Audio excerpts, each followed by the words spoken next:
अस्सलाम वालेकुम। Programme capital view के साथ मैं हूं नाहिद चौधरी।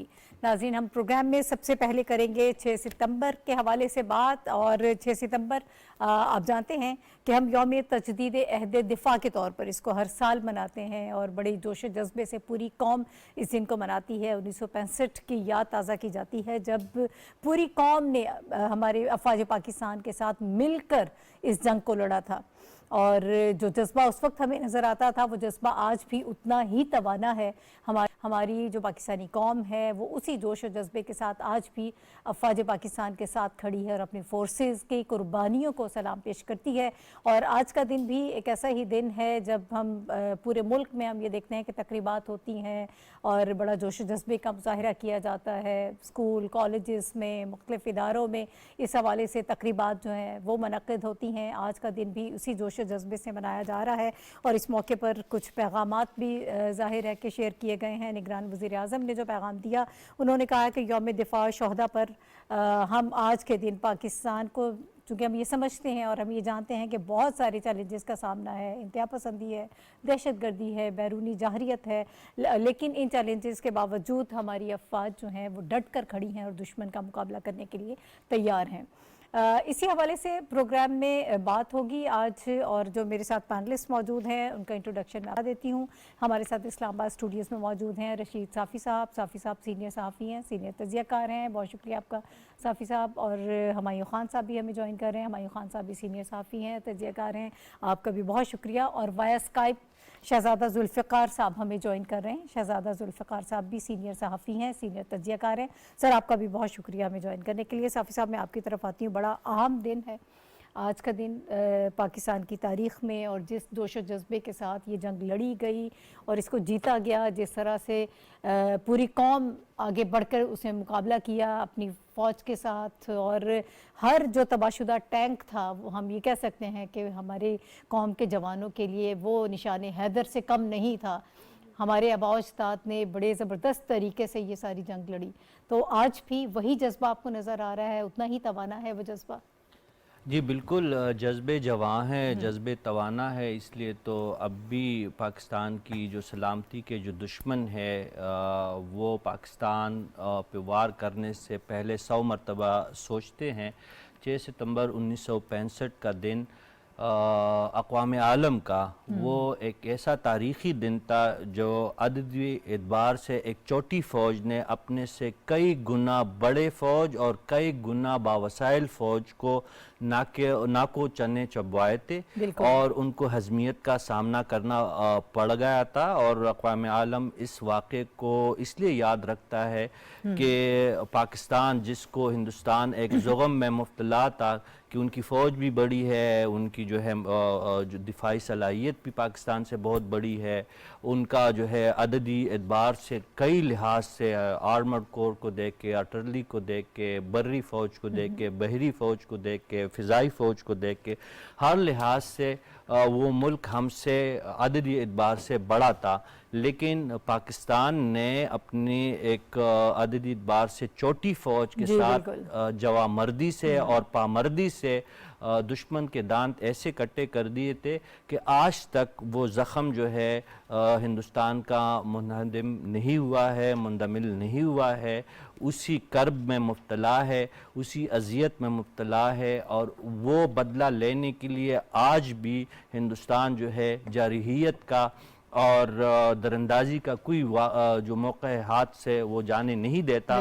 लेकिन ये दुनिया की तारीख़ में ये बात लिखी जा चुकी है कि उस वक्त के फील्ड मार्शल अयूब ख़ान ने जब ये नारा लगाया कि उठो पाकिस्तानियों और ला इलाहा इल्लल्लाह का विर्द करके दुश्मन पे टूट पड़ो, उन्होंने सिर्फ फ़ौज से नहीं अपील की थी, उस वक्त की जो फ़ौजी क़यादत थी। आप बहुत सारा इख्तिलाफ कर सकते हैं सियासी एतबार से, जो उस वक्त के मार्शल्लाई दौर का या अयूब ख़ान साहब का जो सियासी किरदार से, उससे हर शहरी इख्तिलाफ कर सकता है उन्होंने जो मार्शल का नफाज किया। लेकिन फ़ौजी तौर पे as a field marshal of अफवाज पाकिस्तान उन्होंने जिस तरह इन्वॉल्व रखा पाकिस्तानी कौम को अफवाज पाकिस्तान के साथ, क्या फनकार, क्या आम शहरी, क्या मुसव्विर, क्या फनकार, हर बंदा जो था दिफाए वतन के लिए निकल खड़ा हुआ और सीसा पिलाई हुई दीवार साबित हुई, दुश्मन को जो है तारीख साज शिकस्त हुई, और आज हम एक मुफख्खर और काबिल फ़ख्र कौम की सूरत में हम बैठी है।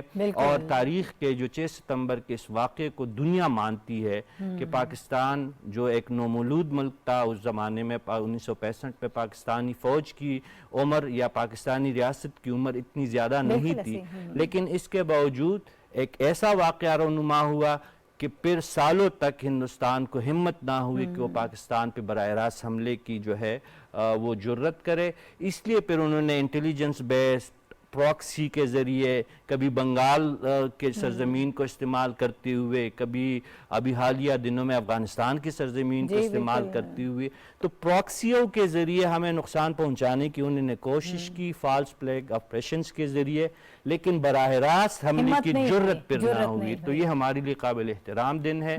हम अपने शुहदा को सलाम पेश करते हैं, हमें अपने सिक्योरिटी फोर्सेस पे जो है फ़ख्र है, और जिस तरह माजी में उन्होंने दिफाए वतन के लिए जानिसारी का मुजाहिरा किया है था, अब भी कर रहे हैं, और मुस्तकबिल में भी हमें उनसे यही तवक्को है। ठीक है, मैं इसी हवाले से हम बात कर लेते हैं। ब्रिगेडियर रिटायर्ड मसूद साहब ने भी हमें ज्वाइन किया है, दिफाई तज्जियाकार हैं। अस्सलाम वालेकुम ब्रिगेडियर साहब।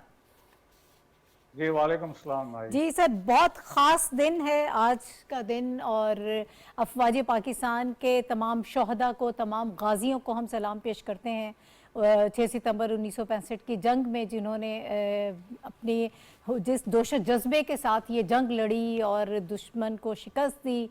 फिर उसके अलावा हम जो अब यहाँ पे बात कर रहे हैं कि जाहिर है कि जज्बे से जंगें लड़ी जाती हैं। बड़े महदूद वसाइल में भी हमने देखा कि हमारी कौम जिस तरह से अफवाज पाकिस्तान के साथ खड़ी हो गई, उस जोश जज्बे को भी हम सलाम पेश करते हैं आज के दिन। जी हाँ, बिल्कुल आप सही कहती हैं कि हमारा तो सच इंडिया के साथ कोई मुकाबला नहीं था। जब आप ट्रुप्स की हम बात करते हैं, वेपन्स एंड इक्विपमेंट की बात करते हैं, और हमारे जो रेशियो था 1:3 जो बनता था, इवन जो हमारे जो बाद में टैंक्स का भी यही रेशियो था, मैन पावर का भी यही रेशियो था। लेकिन जो अभी आपने बात की है कि जो एक जज्बा था, दैट वाज वेरी इंपॉर्टेंट, जज्बा ईमानी था, दैट वाज वन। और सेकंड, लीडरशिप, जो हमारी क्वालिटीज, जो उस वक्त जिन लोगों ने उसको लीड किया उस दौरान में डिफरेंट ऑपरेशंस को, वो बहुत ज़बरदस्त लीडरशिप थी। फिर ट्रेनिंग भी बड़ी मैटर करती है। अगर आपके पास चीज़ें कम है, इक्विपमेंट कम है, लेकिन आप वेल ट्रेन है, तो आप you can over power your enemies. और इसके अलावा जो नेशनल सपोर्ट जो उस वक्त थी, जो कौम बड़ी मुत्तहिद थी, इंटायर पाकिस्तान, हमने देखा है, हमने सुना है कि इंटायर पाकिस्तान तैयार था बॉर्डर्स पर जाने के लिए। वो स्टिक्स और कुल्हाड़ियाँ लेके भी जा रहे थे कि हमने अफवाज पाकिस्तान लड़ना है। और आपने देखा कौम कितनी मोहब्बत थी कि डोनेशन दिए जा रहे थे, लॉजिस्टिक्स सपोर्ट दिए जा रहे थे। सो मोरल वाज वेरी हाई उस वक्त जो 65 में। एंड सब्सिक्वेंटली हमने जो डिमॉन्स्ट्रेट की अपनी performance right from Indian illegally occupied Jammu and Kashmir से जब हम नीचे आते हैं लाहौर कसूर के सेक्टर में, देन सियालकोट में हमारी बड़ी ज़बरदस्त परफॉर्मेंस रही। चविंडा में हमने जो इंडिया के साथ टैंकों के साथ किया, 191 टैंक्स डिस्ट्रॉयड, 191 टैंक्स हमारे 45 टैंक्स थे। तो आप वो देख लें कि कितनी ज़बरदस्त परफॉर्मेंस थी। और फर्दर भी आप साउथ में जाएं टुवर्ड्स हैदराबाद, साउथ ऑफ जहाँ पे डेजर्ट एरिया है, वहाँ पे भी हमारी बड़ी ज़बरदस्त परफॉर्मेंस थी। मोनाबाव हमने कैप्चर कर लिया था, रोहड़ी हमने कैप्चर कर लिया था, पंचोला हमने कैप्चर किया था। सो ओवरऑल इस 65 वार में 4188 square kilometres of Indian territory was captured by Pakistan army.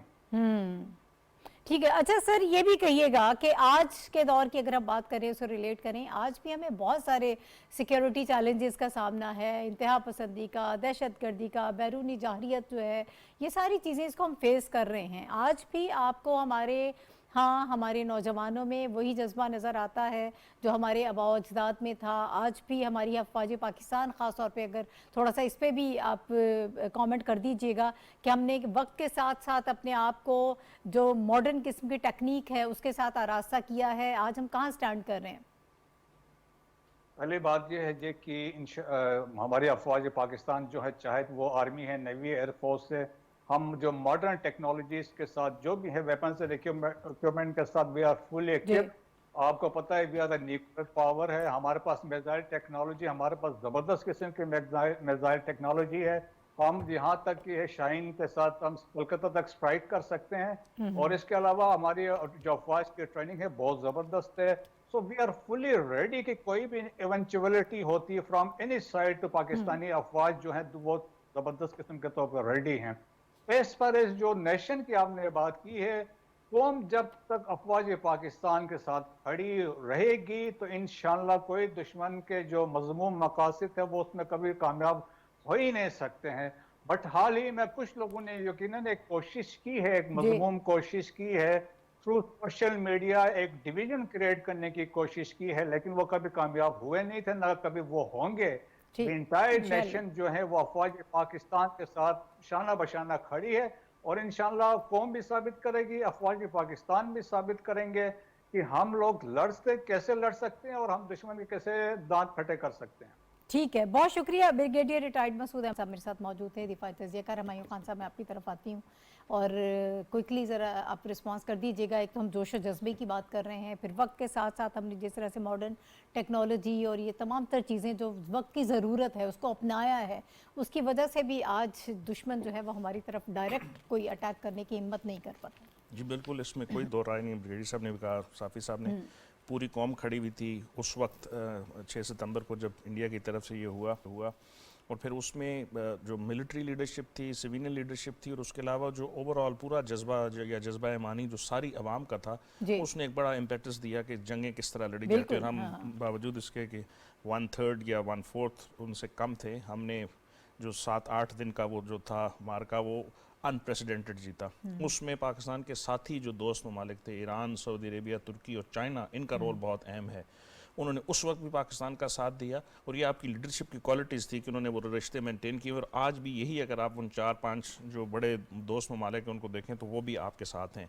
UN के अंदर अगर देख लें या बाकी किसी भी फ्रंट पे, इकोनॉमिक फ्रंट हो जाए, मिलिट्री कोऑपरेशन हो जाए, तो उसमें उन्होंने किया। और ये इस चीज़ की गमाजी करता है कि विजन आपका ठीक है, आपने अपने दोस्त जो हैं वो चूज़ अच्छे किए हैं और हर मुश्किल वक्त में वो आपके साथ खड़े होते हैं। और मेरा ख्याल है अब वक्त दोबारा आ गया है कि हम इस वक्त भी जो है, जिस तरह प्राइम मिनिस्टर ने आज अपनी स्पीच में कहा कि कश्मीर के मसले को हल करने के लिए हमें प्रेशराइज करना चाहिए इंडिया को, उसमें भी यही दोस्त ममालिक आपका साथ देंगे। तो मेरा ख्याल है कि आज के दिन के हवाले से जितना अपने शहदा को और गाजियों को याद किया जाए वो कम है, और इसी जज्बे को मेंटेन रखते हुए आइंदा भी जो हमारे साथ अब वॉर ऑन टेरर के ऊपर या जो दहशतगर्दी की नई लहर है उसको भी ख़त्म करने के लिए यही जज्बा जब तक नहीं होगा, कौम अगर अपनी फ़ौज के पीछे नहीं खड़ी होगी, तो हम इस जो मेनस है उससे छुटकारा नहीं पा सकेंगे। ठीक है, शहजादा जुल्फ़िकार साहब, सर मैं आपकी तरफ आऊँगी, क्या कहेंगे, किन ख्यालात का इजहार करेंगे आज के दिन के हवाले से, और जो इस वक्त चैलेंजेस हमें दरपेश हैं उनसे कैसे निकलना है?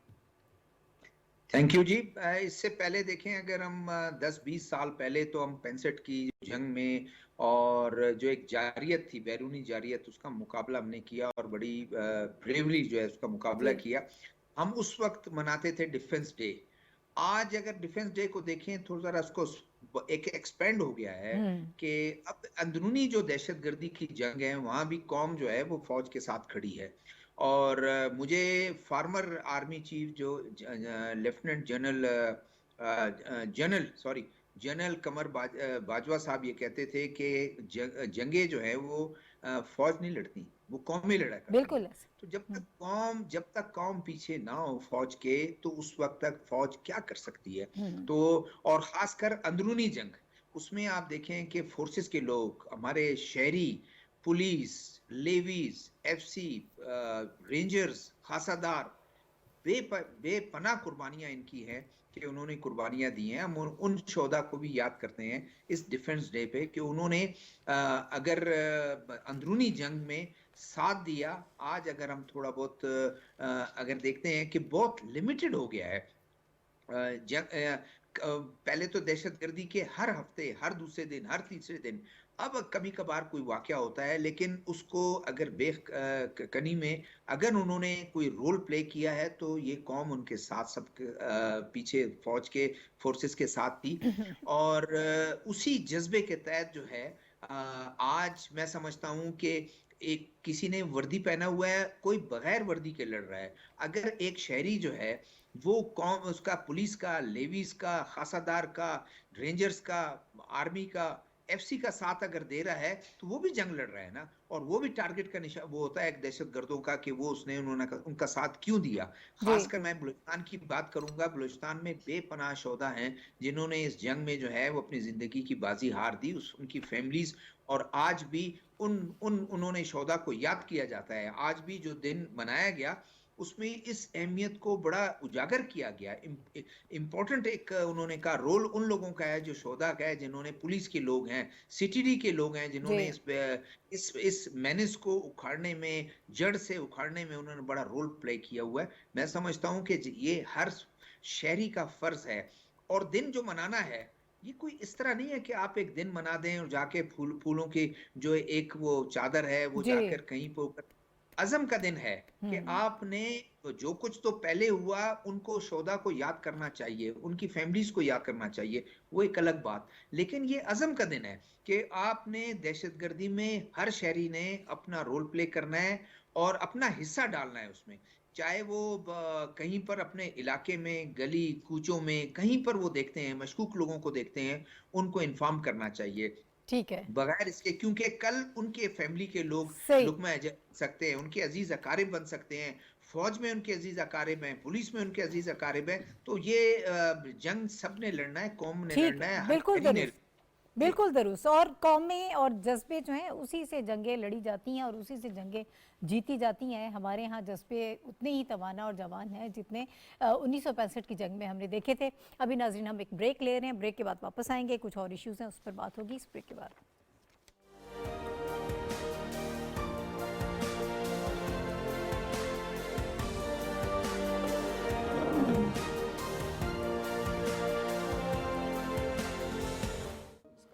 Welcome back to the show. नाजरीन, बिजली के बिलों के मसले के हवाले से गवर्नमेंट काफ़ी दिन से इक़दाम कर रही है, मुख्तलिफ सेशंस हो रहे हैं और गौर किया जा रहा है कि क्या किया जा सकता है। आज वफाकी वज़ीर इत्तलात और नशियात मुर्तज़ा सुलंगी साहब और निगरान वज़ीर तवानाई मोहम्मद अली साहब ने एक प्रेस कॉन्फ्रेंस की है, एक रोड मैप उन्होंने दिया है कि किस तरह से इस प्रॉब्लम से बाहर निकला जा सकता है, किस तरह से इससे लोगों को किस तरह रिलीफ पहुंचाया जा सकता है। कुछ उन्होंने अदाद शुमार हमारे साथ शेयर किए और हमें बड़े वाज़ेह तौर पर उन्होंने बताया कि 10 उन्होंने कहा कि डिस्ट्रीब्यूशन कंपनीज़ हैं, मौजूद हैं, लेकिन हर जगह पर हमें ख़सारा नज़र आ रहा है। वो ख़सारा इसलिए नज़र आ रहा है कि बिजली चोरी जो है वो एक इस वक्त बहुत बड़ा मसला बना हुआ है, जिसकी वजह से वो लोग जो बिल पे करते हैं उनके ऊपर मज़ीद बर्डन आ गया है। और वो इलाके जहाँ पर पहले ही हम ये देखते हैं कि बिजली चोरी के मसाइल ज़्यादा हैं और वहाँ पर बिजली के बिल भी अदा नहीं किए जाते, उनकी वजह से एक अजीब किस्म की सूरत हाल पैदा हो गई है, एक बैलेंस क्रिएट नहीं हो रहा। इस मामले को किस तरह से देखा जाएगा, किस तरह से बाहर निकला जाएगा। अब वो सारी चीज़ें जो हैं, जो इंडिकेटर्स हैं, हमें वाज़ेह तौर पर वो नज़र आ रहे हैं कि कहाँ कहाँ मसाइल मौजूद हैं और कहाँ पर कोशिश करके काम करके कुछ ना कुछ बेहतरी लाई जा सकती है। आम सार्फिन जो हैं वो इससे किस तरह इस्तेफ़ादा कर पाएंगे, उन्हें किस तरह से रिलीफ फराहम किया जाएगा, ये हम डिस्कस करेंगे। और साफ़ी साहब, मैं आपकी तरफ आऊँगी। बड़ा डिटेल उन्होंने बताया है कि कहाँ कहाँ मसाइल मौजूद हैं और किस तरह से बिजली चोरी हो रही है। पाकिस्तान में इलाकों का नाम भी लिया है उन्होंने। तो सर, असल मसला क्या है, किस तरह इस मसले से निपटा जा सकता है? नाहिद, इत्तफ़ाक़न उस प्रेस कॉन्फ्रेंस में मैं मौजूद था जो वज़ीर इत्तलात ने जो इब्तिदाइया उस प्रेस कॉन्फ्रेंस का किया, वो तमाम गुफ्तगू आज कर रही है, या जो आपका सवाल है उस जो मुख्तसर सी गुफ्तगू थी सुलंगी साहब की, उसमें पूरा इरादा उसका मौजूद था। उन्होंने कहा कि देखिए ये हुकूमत जो है निगरान हुकूमत है, इन्होंने कोई ऐसा नया ज़ाब्ता ना लागू करना है ना लागू कर सकती है, क्योंकि निगरान है और निगरानों का मैंडेट जो है महदूद होता है। लेकिन जो मसाइल है उनका यही कहना था कि उसको हमने उजागर करना है और वज़ीर आज़म की हिदायत के मुताबिक जो है कम से कम पावर सेक्टर में और बिजली के सार्फिन को हमने ये देखना है कि किस तरीके से हम रिलीफ दें। जो ईमानदार सारिफ है, जो बिल पे करता है, जो बिजली जितनी खर्च करता है उसी के मुताबिक वो अदायगी करता है, उस पे जो है इजाफी बर्डन ना पड़े। तो उसके बाद फिर वज़ीर पानी व बिजली ने जो ब्रीफिंग दी और सवालात के जवाबात दिए और उनके साथ सेक्रेटरी पावर भी मौजूद थे, जो उन्होंने पूरी तफसील बताई, वो बहुत ही खौफनाक और चशमकोश आती है। देखिए, ये पाकिस्तान एक गरीब मुल्क है, इसमें अगर एक सेक्टर में, पावर के सेक्टर में जो बिजली हम इस्तेमाल करते हैं और वो भी घरेलू सतह पे जो बिजली इस्तेमाल होती है, उसमें अगर 589 बिलियन रुपए का आपकी चोरी होती है, जो बिजली खर्च होती है और उसका बिल गवर्नमेंट ऑफ पाकिस्तान को नहीं मौसूल होता, तो इस मुल्क के साथ, इस गरीब मुल्क के साथ कितनी बड़ी ज्यादती है। और ये हम जैसे साइन जो बिजली के हैं उनके साथ कितनी बड़ी ज्यादती है, क्योंकि हम तो पूरा बिल भरते हैं, हम टैक्स देते हैं। जो तनख्वाहदार तबका है, जो मुलाजिम पेशा तबका है, उनको तनख्वाह तब मिलती है जब उनका टैक्स काटा जाता है। उसके बावजूद हम यूटिलिटी बिल जो है, हम में से अक्सरियत लोग जो ऐसे हैं जो अपनी यूटिलिटी बिल पूरी ईमानदारी के साथ पे करते हैं। अब देखिए, मर्दान का उन्होंने जिक्र किया, मर्दान जैसे शहर में, जो मेरा अपना शहर है, उसमें 50% तक बिजली चोरी हो रही है। अब जामशोरों को आप देखे, शिकारपुर को देखे, उसमें 80% तक बिजली चोरी हो रही है। इस्लामाबाद को हम जदीद और तालीम याफ्ता शहर समझते हैं, और अगर हकीकत में हम इदाद शुमार निकाले तो ऐसा ही है।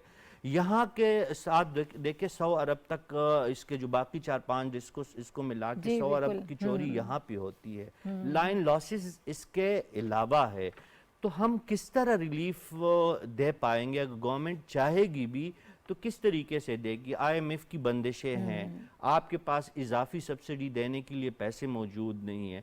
सिर्फ अगर ये चोरी का पैसा और लाइन लॉसेस को कंट्रोल किया जाए तो आम सारिफ इससे भी काफ़ी मुस्तफ़ीद हो सकता है। ये जो इजाफी बोझ है वापडा पे और उनसे मुंसलिक जितनी भी डिस्ट्रीब्यूशन और IPPs है, उनका मसला कई तरीक़ों से हल किया जा सकता है। इसमें जो वज़ीर-ए-आज़म साहब और इस वक्त के जो मौजूदा जो वज़ीर पानी और बिजली है, वो इस बात पे भी गौर कर रहे हैं कि जो कैपेसिटी पेमेंट का जो एक इशू है, यानी जो प्राइवेट जनरेशन कंपनीज है, जो बिजली थर्मल बिजली जो पैदा करने वाली कंपनीज है, उनकी बिजली इस्तेमाल हो या ना हो, लेकिन उनको पेमेंट उनकी कैपेसिटी के मुताबिक मुकम्मल गवर्नमेंट ऑफ पाकिस्तान को और सारिफीन को करनी पड़ती है। तो उस पर भी गौर हो रहा है। गवर्नमेंट अपने सतह पे भरपूर कोशिश कर रही है, और जिस तरह मुर्तज़ा सुलंगी साहब ने फरमाया कि वज़ीर-ए-आज़म के स्टैंडिंग ऑर्डर्स है कि पहले मरहले में जो गवर्नमेंट कर सकती है, यानी चोरी को रोका जा सकता है और लाइन लॉसेस को कम किया जा सकता है। ख़त्म तो नहीं किया जा सकता, क्योंकि हमारी डिस्ट्रीब्यूशन लाइंस इतनी फरसूदा और इतने पुराने हैं कि अगर इसको पूरा चेंज करने पे अगर आज भी वापडा और मुतलका इदारे आ जाए तो शायद इनको सालों लग जाए, लेकिन कम से कम चोरी को तो रोका जा सकता है। अच्छा, एक और चीज़ है जो क्रैकडाउन की बात हो रही है, मैंने हुमायूं साहब से भी यही बात पूछनी है, लेकिन साहब पहले आप इस पे ज़रा थोड़ी हमें बता दीजिएगा कि ये किस तरह से होगा, क्योंकि ये साल से हमेशा से एक मसला चलता आ रहा है। तो क्रैकडाउन का मतलब अब क्या समझा जाए, कि पकड़ लिया जाएगा और जो मामला तय नहीं हो रहे, मुंतखब हुकूमतों से कुछ सियासी मसाइल उसमें आ जाते हैं, निगरान हुकूमत वो कर लेगी? देखिए, होना तो ये चाहिए, इसके बगैर आपके पास कोई चारा नहीं है। एक तो है डोमेस्टिक सारिफ, उनके खिलाफ तो हर वक्त क्रैकडाउन हो सकता है, उनका मीटर भी उतर सकता है, उनको जो है इजाफी बिल भी उतरता भी है। लेकिन जो बड़े मगरमच्छ है, जो इंडस्ट्री में आपकी बिजली चोरी कर रहे हैं, जिनकी बड़ी बड़ी फैक्ट्रियां चल रही है, जो लाखों अरबों और करबों कमा रहे हैं उससे, उन लोगों के खिलाफ अगर कार्रवाई हो जाए, जिस तरह अज़म का इजहार किया जा रहा है, कराची में कितनी बिजली चोरी हो रही है, लाहौर के इंडस्ट्रियल एरिया में कितनी बिजली चोरी हो रही है, आपके जितने इंडस्ट्रियल एरिया है, सिर्फ अगर उन पे हाथ डाला जाए तो बहुत सारा फायदा हो सकता है। विल तो हमें नजर आ रही है, वक्त इनके पास महदूद है, क्योंकि बहुत सारे और भी काम करने हैं, इलेक्शन की तैयारियां भी इसी निगरान सेटअप ने करना है, और भी उनके और बहुत सारे मसाइल है। लेकिन वापडा और उनसे मुंसलिक जितनी भी कंपनीज है और इदारे हैं, अगर वो फोकस्ड हो जाए और वज़ीर-ए-आज़म की हिदायत पे अमल हो जाए तो यकीनी तौर पर इसका आम सारिफ को काफ़ी फ़ायदा मिल सकता है। ठीक है, हुमायूं साहब आप ज़रा इसी चाहती हूँ कि रिस्पॉन्ड कर दें कि क्या ये आसान काम होगा? नहीं, बिल्कुल आसान नहीं होगा और शायद इस दौरानिए में हो भी ना पाए। एक तो जिस तरह मिनिस्टर साहब ने भी कहा, ऋषि साहब ने भी कहा कि मैंडेट नहीं है इस गवर्नमेंट का कि कोई स्ट्रक्चरल चेंजेस कर सकें, और स्ट्रक्चरल चेंजेस के लिए आपको वक्त दरकार होता है, वो इस वक्त नहीं हो सकती। और आज जिस तरह वज़ीर तवानाई जो थे उन्होंने और इंफॉर्मेशन मिनिस्टर ने कहा, तो ये जो सबसे बेयर मिनिमम है वो यही है कि ये क्रैकडाउन किया जाए, चोरी को रोका जाए। उसके लिए स्पेशल कोर्ट्स बनाने की बात की गई जो कि स्पीडी ट्रायल करके उनके ऊपर फैसला करें। ये ना हो कि आपका जो है किसी बिजली या कंपनी को आप रोकें और वो अदालत में चली जाए और एक स्टे मिले, वहाँ से फिर दूसरी, जिस तरह लंबा चौड़ा सिलसिला चलता तो रहे वो जो नहीं, हमारे यहाँ आपने होता एक है। स्पीडी ट्रायल करना है, उसके थ्रू आप उसका कर सकते हैं। दूसरा जो स्ट्रक्चरल चेंजेस हैं, ऋषि साहब ने उसके ऊपर काफ़ी सारा गुफ्तगू की। मेरा ख्याल है कैपेसिटी पेमेंट तो हमारा एक बहुत पुराना इशू है, उसके ऊपर अब जब नई गवर्नमेंट आएगी और पार्लियामेंट फैसला करेगी उसको रीनेगोशिएट करना है, एक वो। दूसरा आपका सर्कुलर डेट ख़त्म कैसे करना है। आपने हाइडल पावर आपके पास गवर्नमेंट ने बनाने के लिए उसके पास बहुत सारे रिसोर्सेज हैं और ये सबसे सस्ती बिजली हो सकती है। फिर रिन्यूएबल की तरफ जाना है। फिर आपका जो बिजली का मीटरिंग का सिस्टम है, नेट मीटरिंग का हो गया, उसके अलावा आप प्रीपेड मीटरिंग भी कर सकते हैं कि आपको पता है कि आपकी कितनी बिजली है, तो उसकी रिकवरी आसान हो जाती सही है। है, अभी जिस तरह सही। डिस्ट्रीब्यूशन कंपनी का कहा गया, जो पेशावर, लाहौर, गुजरांवाला, फैसलाबाद है, वहाँ पे अगर उन 5 को लें तो, और दूसरी जो एजे के पुराने जो हमारे ट्राइबल एरियाज हैं, सखर, इस तरह के हैं, वहाँ पे 60% जो है रिकवरी नहीं होती। यानी सिर्फ 40% होती है, 60% तो नहीं उससे होती। आपका अंदाजा हो गया कि आप पहले से जो है बहुत सारी चीज़ें कर सकते हैं। लेकिन ये स्ट्रक्चरल जो चेंजेस हैं इसके ऊपर फैसला होगा, वार फुटिंग के ऊपर होगा। बारिशें आपकी अक्सर होती हैं और पानी सारा जो है वो मीठा पानी आपका ज़ाया हो जाता है। और फिर एक और बड़े मसाइल हैं। तो इन सारी चीज़ों को पार्लियामेंट के अंदर आके, और आइंदा जब गवर्नमेंट आएगी उसने फैसले करने हैं। इस गवर्नमेंट के जो 2 करीबी तरीन और फास्टेस्ट जो वो कर सकते हैं वो यही है कि स्पीडी ट्रायल किया जाए और बिजली की चोरी को कम से कम किया जाए। वो रोक भी नहीं पाएंगे इतने कम अरसे में, लेकिन उम्मीद है कि इस प्रोसेस के थ्रू। और जो आखिरी है वो यही है कि आवाम भी जो है वो बढ़ के अब साथ हो हुकूमत का दे, क्योंकि आपने IMF की डील के ऊपर कुछ चीज़ें अभी भी करनी है। तो जो अगले 3-4 महीने होंगे उसमें बहुत कम मुश्किलात हैं कि हम इन चीज़ों को कंप्लीटली तो नहीं ख़त्म कर सकते, लेकिन थोड़ा बहुत बेहतर कर पाएंगे। ठीक है शहजादा जुल्फिकार साहब, सर ये जाहिर है कि महदूद वक्त है और महदूद मैंडेट है, इसमें निगरान हुकूमत जो इकदाम कर रही है, जिन ऑप्शंस की तरफ जा रही है, आप क्या समझते हैं कि इससे फ़ायदा होगा और किस हद तक फ़ायदा हो पाएगा? देखिए बिल्कुल फायदा होगा अगर वो क्रैकडाउन, पहले भी मैं प्रोग्रामों में यही कहता रहा हूं, अगर ऊपर से बड़े लोगों को, और अभी जो पैनलिस्ट ने कहा है कि बड़े मगरमच्छों को अगर आप हाथ डालेंगे तो छोटे बेचारे अगर जो है उन्होंने कुंडा डाला हुआ है वो खुद सीधा हो जाएंगे कि नहीं भाई हमने जो है, और उनमें उन सार्फिन को फायदा होगा। जैसे आज प्रेस कॉन्फ्रेंस में दोनों वुज़रा ने जो है ये कहा कि फायदा तो उन लोगों को होगा जो बेचारे बिल पे कर रहे हैं।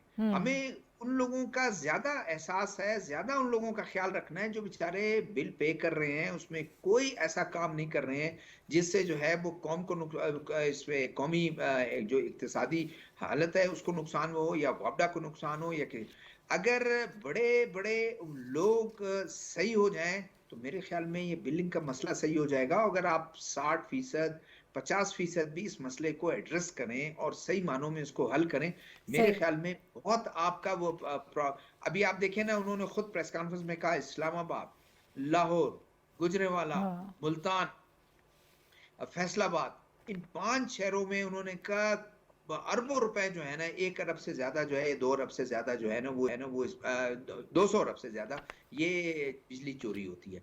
अगर ये बिजली चोरी होती है और ओवरऑल अगर आप देखें अराउंड 590 यानी 589 बिलियन अगर चोरी होती है, 489 जी बिल्कुल 100 आप वो उसमें ऐड कर रहे हैं, ठीक है।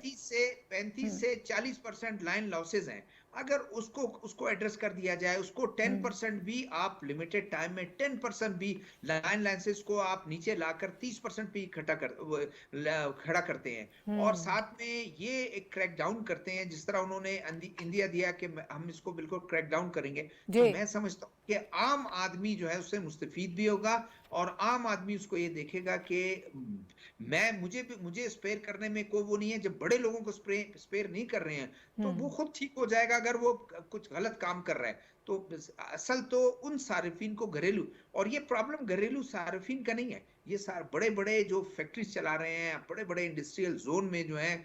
और एक और बात मेरे ख्याल में बहुत अहम है शायद उन्होंने इस चीज को एड्रेस नहीं किया कि वापडा के जो अपने जो अमला है, उसका रेवेन्यू का अमला है, उसके जो वो एरियाज के जो उनके बड़े बड़े लोग हैं, अगर उनके खिलाफ भी आप देखें क्रैकडाउन करें तो लोगों हाँ। को बड़ी तसल्ली होगी। क्योंकि या उनको आप सीधा पहले कह दें, एक टाइम दे दें, टाइम फ्रेम 10 दिन का दे दें कि भाई इसके बाद फिर हम आपको स्पेयर नहीं करेंगे। क्योंकि जब तक वो लोग मिले नहीं हो, ये हो ही नहीं सकता। जब आपका अपना जो है घर का ट्रू बेदी मिला ट्रू। हो तो वो सारा कुछ होता है। तो आम आदमी को अगर आपने फायदा देना है तो आप आईएमएफ का इंतजार ना करें कि आईएमएफ क्या। और एक खबर तो आई थी कि आईएमएफ ने इस प्लान वो कह दिया, माजरत कर दी है कि इस तरह नहीं हो सकता, आप उसको करें। तो हमें अपने घर को इन ऑर्डर खुद करना है, चीजों को खुद ठीक करना है। आपने बिल्कुल ठीक कहा कि 3 माह है, 4 माह है, 6 माह है। अगर ये मैंडेट एक बहुत शॉर्ट पीरियड के लिए है, अगर प्राइम मिनिस्टर और उनकी टीम इन चीजों को बेहतर करने में 10%, 20% भी अगर कर देती है तो लोग कहेंगे कि मुखलिस है कौम से भी और इस मुल्क से भी मुखलिस हैं और अपने हिस्से का काम कर रहे हैं, अपना हिस्सा डाल रहे हैं। आगे चल के चीजें बेहतर होना शुरू हो जाएंगी। जी ठीक है, बिल्कुल दुरुस्त आपने कहा। जाहिर है कि अब ये बहुत बड़ा है और निगरान हुकूमत जिस हद तक कर सकती है, हमने देखा है कि जब से ये बिलिंग का ये मसला शुरू हुआ है, मुतअद्दिद सेशन हुए हैं और इस पर बातचीत हुई है। जितनी भी ऑप्शंस थी उसको ज़ेर गौर लाया गया, आईएमएफ से रब्ता किया गया और अब जो रोड मैप दिया है, अगर इस पर 50% भी अमल हो जाता है तो ये बहुत बड़ी कामयाबी होगी। बहरहाल देखते हैं कि इस हवाले से मज़ीद जब काम होगा तो सारी सिचुएशन क्लियर हो जाएगी और हमें मालूम होगा कि किस हद तक आवाम को रिलीफ मिला है। अभी मुझे एक ब्रेक लेनी है, ब्रेक के बाद वापस आएंगे, कुछ दहशतगर्दी के हवाले से बात करेंगे। आज हमने 6 सितंबर के हवाले से बात की, लेकिन दूसरी तरफ हमने ये देख रहे हैं कि जो इस वक्त चैलेंजेस हमें दरपेश हैं, ख़ासतौर पर दहशतगर्दी के हवाले से भी, वो भी बड़े सख्त किस्म के मसाइल हैं, उनके साथ किस तरह से निपटा जाएगा। एक ब्रेक के बाद।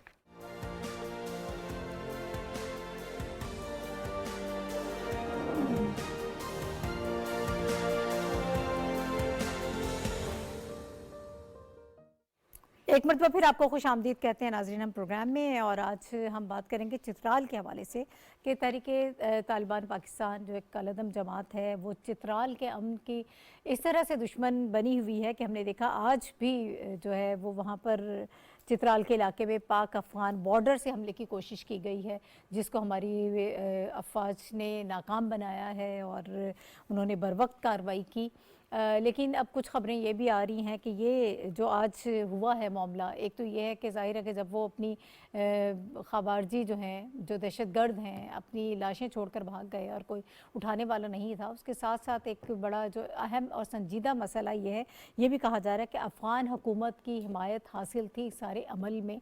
तो इस पर भी हम बात करेंगे। बारहा पाकिस्तान जो है वो अपने कंसर्न्स शो करता है और अफ़गान हुकूमत को ये सारी चीज़ें बताता है। पिछले दिनों जब हमने देखा कि जिरगे में आर्मी चीफ़ मौजूद थे, उन्होंने भी बड़ा वाज़े तौर पर तब पैगाम दिया था कि इन खवारजियों से बात नहीं होगी बल्कि हम हुकूमत से बात करेंगे और रियासत की सतह पर ये सारे मामला तय होंगे। लेकिन अभी तक ये मामला तय नहीं हो रहे हैं।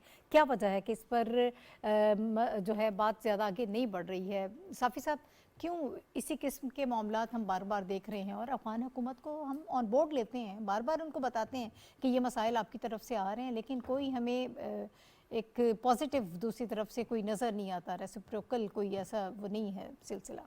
जो पाकिस्तान के दुश्मन अनासर है, खुसूसन जो टीटीपी है या इस किस्म की बाकी जो मुतशद्दिद तंजीमें हैं, कई दफ़ा आपके प्रोग्राम में पहले भी बता चुका हूँ कि ये सिक्के के दो रुख है। जो अफ़गानिस्तान के उस साइड पे इक़्तिदार में मौजूद क़ुव्वतें हैं, मुझे कहने में कोई बात नहीं है, मुझे बिल्कुल ये लगी लिपटी लगे बगैर जो मुझे कहना पड़ रहा है। इसलिए अगर हम उनसे कोई तवक्कुआत तालिबान हुकूमत से लगाए बैठे हैं तो मेरे ख़्याल में वो हम गलतफहमी में है। हमने अपनी दिफा को ख़ुद मजबूत बनाना है, ख़ुद ही सिक्योर करना है। और जिस तरह आपने तस्करा किया कि चित्राल के इलाके में जिस तरह दरअंदाजी की एक कोशिश की गई और एक मुनज़्ज़म अंदाज में जो पुरअमन चित्राल की वादी जो है वो मेहमान नवाजी के लिए, वो इंसान दोस्ती के लिए, वो इंसानियत पसंदी के लिए एक मशहूर वो जगह है। और उसकी शोहरत इस हवाले से चित्राल के अवाम के हवाले से, चित्राल के अवाम सिर्फ मोहब्बत करने वाले लोग हैं। वहाँ के अमन तबाह करने के लिए जिस तरह पिछली रात अल सुबह वहाँ पे दरअंदाजी की कोशिश की गई, लेकिन वहाँ पे मौजूद बॉर्डर सिक्योरिटी फोर्सेस ने जिस जवामर्दी से मुजाहरा करते हुए उनके जो नापाक अज़ाइम नाकाम बनाए, आपने जिस तरह इब्तिदाइया में बताया, तो दुरुस्त बात है। वहाँ से रिपोर्टें हमें यही बता रही है कि वहाँ पे एक मार्का हुआ और उसमें पाकिस्तानी सिक्योरिटी फोर्सेस ने भरपूर अंदाज में अपने मादरे वतन के दिफा का फरीज़ा अंजाम देते हुए दहशतगर्दों की जो अज़ाइम थे उसको नाकाम बनाया।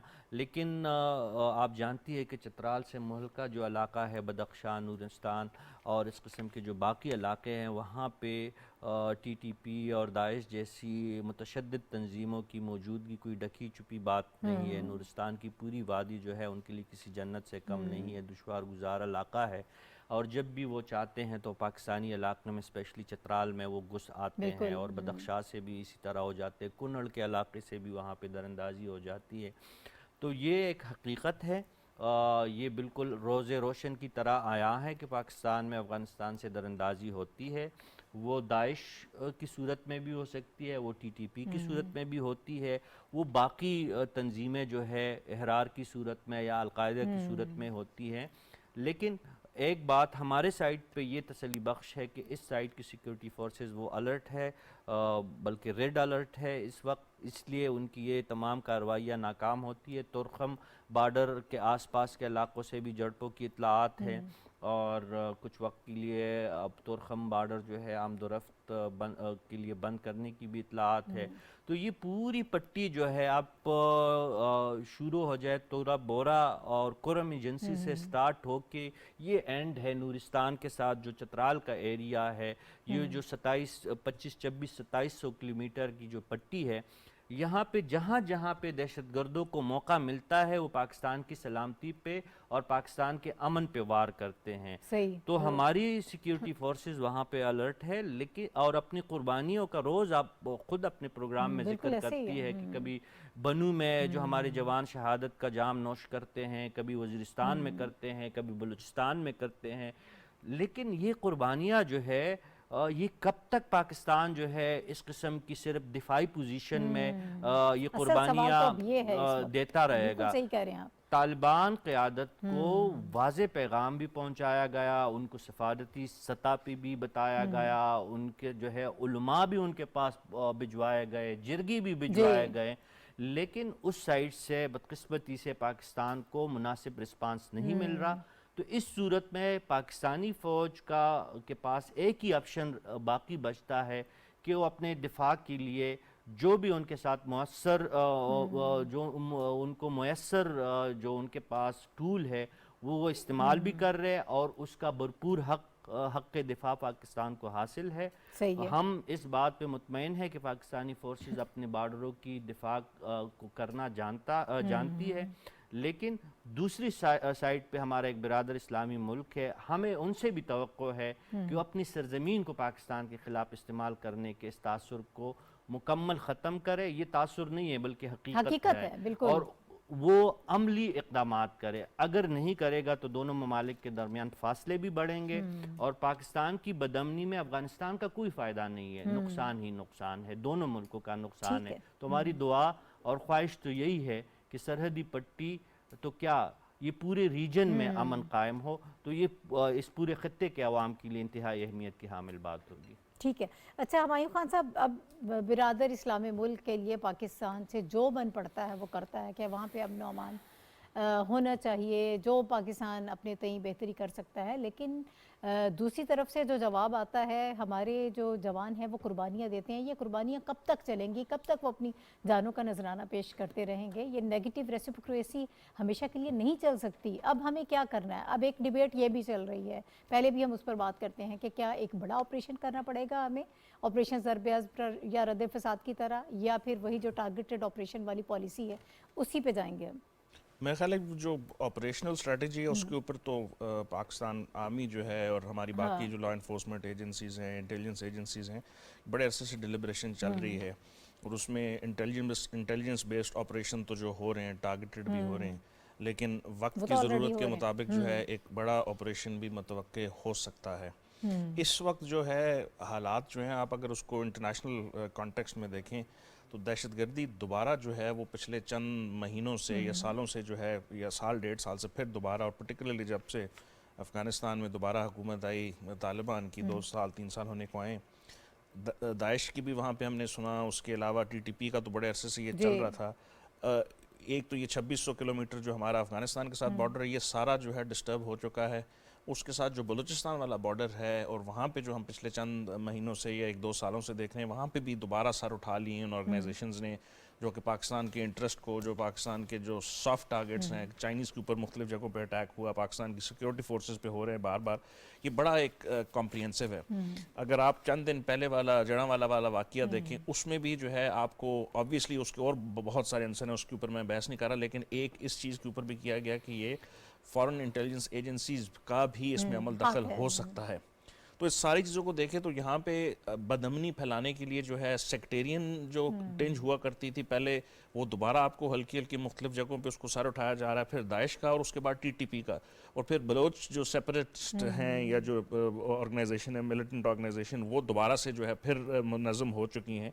तो ये एक कंबाइंड एफर्ट है जिसमें आपके नेबरिंग कंट्रीज़ हैं, उनमें कहीं से इन्वॉल्वमेंट हो रही है, जिसमें अफ़गानिस्तान ऑब्वियसली उसका नाम हर जगह पे लिया जा रहा है।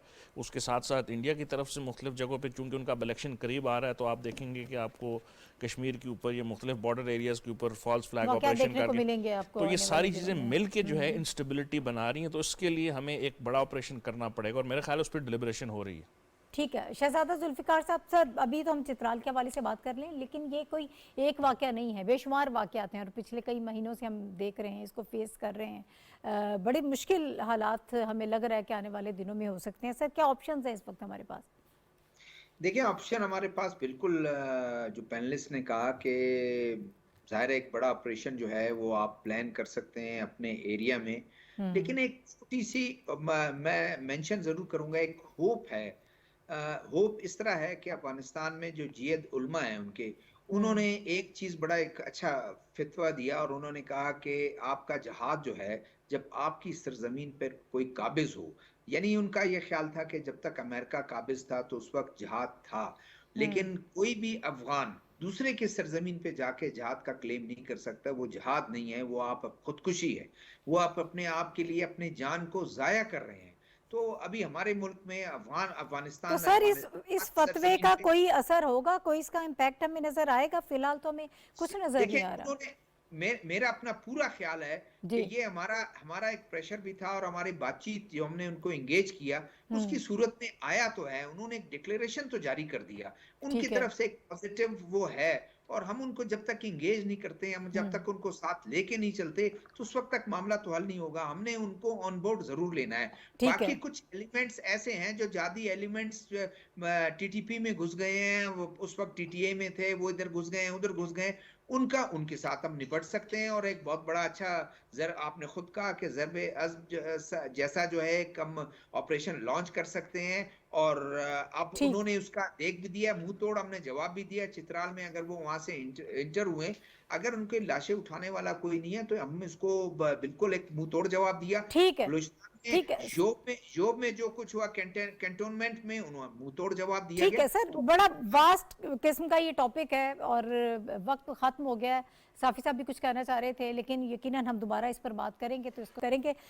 मेरे साथ जो गेस्ट मौजूद थे, आप तीनों हज़रात का बहुत शुक्रिया, और नाज़रीन इंशाल्लाह अगले हफ्ते अब आपसे दोबारा मुलाकात होगी। इजाज़त दीजिए, अल्लाह हाफ़िज़।